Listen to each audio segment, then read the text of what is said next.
as fast as possible, but keeping that level of quality. So that's why I love my template that I have. It's just so quick. Everything's already there. Yeah. I just play it in. I know that my 808 will sit at like -3 to 4 dB. The kick's always at 0. So you have a bunch of different kicks, but they're all set up to be right at 0? Yeah, so I use battery for most of the drum stuff. Nice. Battery's so great. I love it. Yeah. So I have a bunch of preloaded sounds in different battery plugins. And then that way, like, you have the humanize option, you know, every time you hit it, it'll sound a little bit different. I always forget about that humanize option. Yeah, you don't want to we've talked about it a couple times now, and I keep forgetting to, like, mess around with implementing it. It's great, man. Because then you don't have to mess with velocity in the MIDI. You don't have to mess with anything. What does velocity? I thought that was just a timing thing. No, it's velocity, it's timing, it's basically humanize just, you know, humanizes the whole thing. So on a few different levels. Yeah. So no velocity in the MIDI. You don't have to mess with any of that. So yeah, like in my head, I already know where everything's going to sit.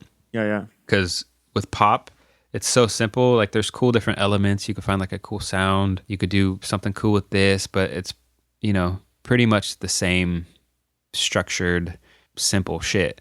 So right. At the end of the day, so I know where everything's going to sit. Like if I have a synth or, you know, like I said, the 808, the kick, I just know where everything is going to already sit. So yeah. I'm really quick when it comes to that. So you have the stuff that's going to be predictable in a predictable place. Where you want it to be. And then you can add you can go wild outside of that. Yeah, exactly. Yeah. Do some weird shit.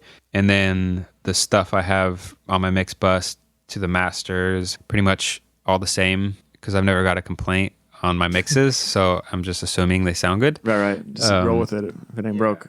And that was over a long period of time of building that mix bus and master chain. Like I didn't just throw a bunch of shit on there. Yeah, you're iterating. Turn knobs. Definitely learning from sessions I've gotten from other producers throughout the years and kind of implementing one plugin from what they did, you know, stuff like that. And then my own stuff and like kind of trial and error, whatever. And so... Do you want to talk about what some of those things are at all? Or is that kind of secret sauce? Cool. No, I mean, I don't really care. It's just available to everyone. Like everyone could have it. It's just how you use it, right? So. Totally. And the settings on that stuff are so important. And like why they're there is like so important that even knowing is maybe not that useful. No, yeah, exactly. Like I could tell you whatever, but if you don't use it right, then it doesn't matter. Do you want to maybe go through like some of the thought process of adding some of those? Obviously, like there's some limiting stuff going on, but like what else? Dude. What else are you thinking about master-wise besides that stuff? I'm gonna pull it up. Oh yeah. So is it drum bus into instrumental and vocal bus, or like what's the big picture? So when I used to use Pro Tools, I would have a guitar bus, a bass bus, a drum bus, a mom bus, a short bus. Like I had every type of bus. And my mixes would always come out good, but they would always just be like... That's the music school template. Yeah. It would always just be, I don't know, just kind of lame.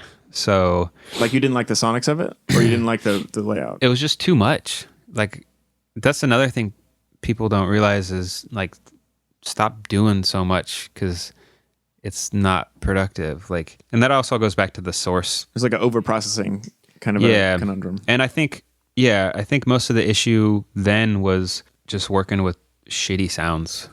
It goes back to the source thing. Like, how do I make this not sound like crap? Yeah. So you just throw a million things on it to try to make it sound better, but it just sounds like better shit. So, now I definitely use a lot less, especially in terms of individual tracks, like just scrolling along. A lot of them just have EQs and...